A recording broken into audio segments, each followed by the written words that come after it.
ya. Kalian masih ingat apa itu perdagangan internasional? Perdagangan internasional adalah perdagangan antar negara yang terjadi karena suatu negara memiliki produk yang lebih unggul dari negara lainnya. Hal itu terjadi akibat adanya perbedaan sumber daya alam dan sumber daya manusia. Contohnya seperti Indonesia yang membeli beras dari Vietnam. Mengapa hal itu bisa terjadi? Karena penghasilan beras Indonesia sekarang ini masih belum dapat untuk mencukupi kebutuhan. Oleh karena itu, kita akan belajar tentang daerah-daerah di Indonesia yang memiliki keunggulan masing-masing. Mempunyai keunggulan di ekonomi dapat memberikan kesejahteraan kepada masyarakat. Karena itu, perlu dilakukan pengembangan kepada pusat-pusat keunggulan ekonomi di seluruh Indonesia.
Pusat-pusat keunggulan ekonomi.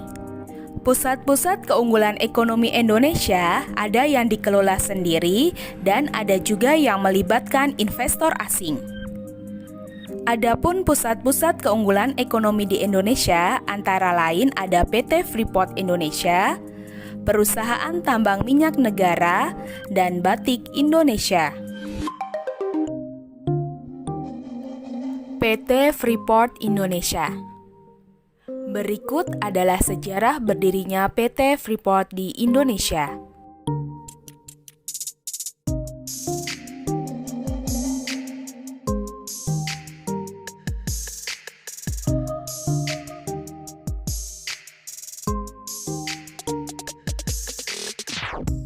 PT Freeport Indonesia adalah sebuah perusahaan afiliasi dari Freeport-McMoran Copper and Gold Inc. PT Freeport ini beroperasi di daerah dataran tinggi di Kabupaten Mimika, Provinsi Papua, Indonesia. Dan PT Freeport Indonesia ini kegiatannya berupa menambang, memproses dan melakukan eksplorasi terhadap biji besi yang mengandung tembaga, emas, dan perak. Berikut adalah kontribusi dan peranan PT Freeport bagi Indonesia. Yang pertama, menyediakan lapangan kerja. Yang kedua, penanaman investasi. Yang ketiga, pembelian barang dan jasa domestik. Dan yang keempat, pembayaran pajak, dividen, dan royalti. Pusat keunggulan ekonomi yang kedua adalah Perusahaan Tambang Minyak Negara atau PTMN. Berikut adalah sejarah singkat perminyakan di Indonesia.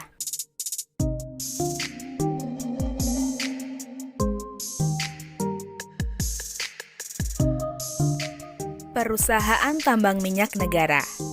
Kilang minyak atau oil refinery adalah salah satu industri yang mengolah minyak mentah menjadi produk petroleum atau produk bahan baku petrokimia. Adapun produk-produk yang dihasilkan antara lain seperti bensin, minyak diesel, dan minyak tanah. Berikut beberapa kilang minyak Indonesia yang dimiliki oleh Pertamina. Silahkan disimak baik-baik ya. Kilang minyak yang pertama adalah kilang minyak Pangkalan Brandan.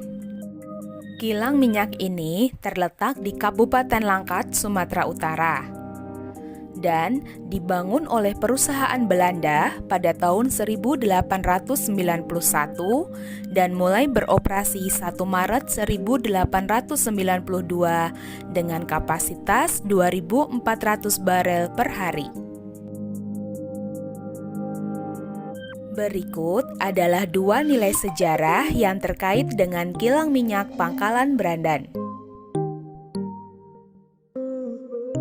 Yang kedua adalah kilang minyak Dumai atau Seipakning. Kilang minyak ini terletak di Dumai, Provinsi Riau. Dioperasikan dari tahun 1971, kilang minyak ini telah memberikan sumbangan nyata terhadap perkembangan dan kemajuan Indonesia. Dan kapasitas produksi kilang minyak Dumai mencapai 133.000 barel per hari.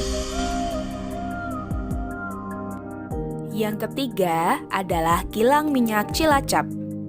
Unit pengolahan 4 Cilacap merupakan salah satu unit pengolahan di tanah air yang memiliki kapasitas produksi terbesar, yaitu sebesar 348.000 barel per hari. Selain itu, kilang minyak Cilacap ini bernilai strategis karena bisa memasok 34% kebutuhan BBM nasional atau 60% kebutuhan BBM di Pulau Jawa, dan merupakan satu-satunya kilang minyak di tanah air yang dapat memproduksi aspal dan base oil untuk kebutuhan pembangunan infrastruktur di tanah air. Selanjutnya ada kilang minyak Balikpapan. Kilang minyak ini berada di Kalimantan Timur, tepatnya yaitu terletak di tepi Teluk Balikpapan. Kilang minyak yang terdiri dari 2 unit ini dapat memproduksi minyak dengan kapasitas sebanyak 260.000 barel per hari. Dan tugas dari kilang minyak Balikpapan yaitu mengolah minyak mentah menjadi produk-produk yang siap dipasarkan, seperti BBM dan non-BBM. Yang kelima adalah kilang minyak Kasim. Kilang minyak yang beroperasi sejak tahun 1997 ini terletak di Desa Malabam, Kecamatan Seget, Kabupaten Sorong, Papua. Kilang minyak Kasim ini memberikan kontribusi sekitar 15% dari total kebutuhan Malirja, yaitu kebutuhan Maluku dan Irian Jaya.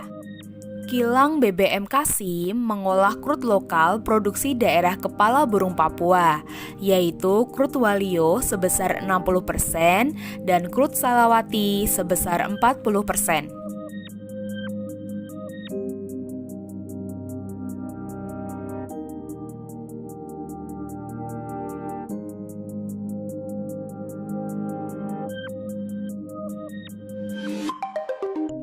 Yang keenam adalah kilang minyak Balongan. Kilang minyak yang berlokasi di Indramayu, Jawa Barat ini merupakan kilang minyak paling terakhir yang dibangun oleh Pertamina, yaitu dengan wilayah operasi di Balongan, Mundu, dan Salam Dharma. Adapun bahan baku yang diolah di kilang minyak Balongan adalah minyak mentah duri dan minas yang berasal dari Provinsi Riau. Kilang minyak ini memproduksi premium, Pertamax, Pertamax Plus, Solar, Pertamina Dex, Karosen atau minyak tanah, LPG, dan propylene. Kilang minyak 6 Balongan ini mempunyai nilai yang strategis, yaitu dalam menjaga kestabilan pasokan BBM ke DKI Jakarta, Banten, sebagian Jawa Barat dan sekitarnya yang merupakan sentra bisnis dan pemerintahan Indonesia. Yang terakhir adalah kilang minyak Cepu. Kilang minyak ini berada di Kecamatan Cepu, Kabupaten Blora, Provinsi Jawa Tengah. Tugas dari kilang minyak ini adalah menjamin pengadaan BBM untuk rakyat dan pertahanan di Jawa. PT MN Cepu adalah salah satu perusahaan yang dapat membantu pemerintah dalam hal BBM yang banyak sekali manfaatnya bagi angkatan perang. Kilang minyak Cepu ditopang oleh 6 lapangan minyak, yaitu di Kawenangan, Nglondo, Ledok, Semanggi, Tapen, dan Tambakrejo. Nah, itu tadi 7 perusahaan tambang minyak negara yang menjadi pusat-pusat keunggulan ekonomi di Indonesia. Sekarang kita lanjut ke pusat keunggulan ekonomi selanjutnya. Pusat keunggulan ekonomi selanjutnya adalah batik Indonesia. Mengapa sih batik bisa menjadi pusat keunggulan ekonomi? Ayo kita bahas bersama. Batik merupakan salah satu hasil ekonomi kreatif yang dikembangkan Indonesia sejak dulu. Batik adalah kerajinan yang memiliki nilai seni tinggi dan telah menjadi bagian dari budaya Indonesia.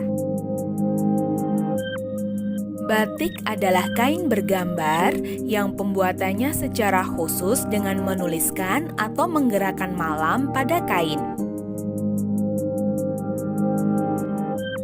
Dilihat dari tekniknya, batik terbagi menjadi 3, yaitu batik tulis, batik cap, dan batik lukis.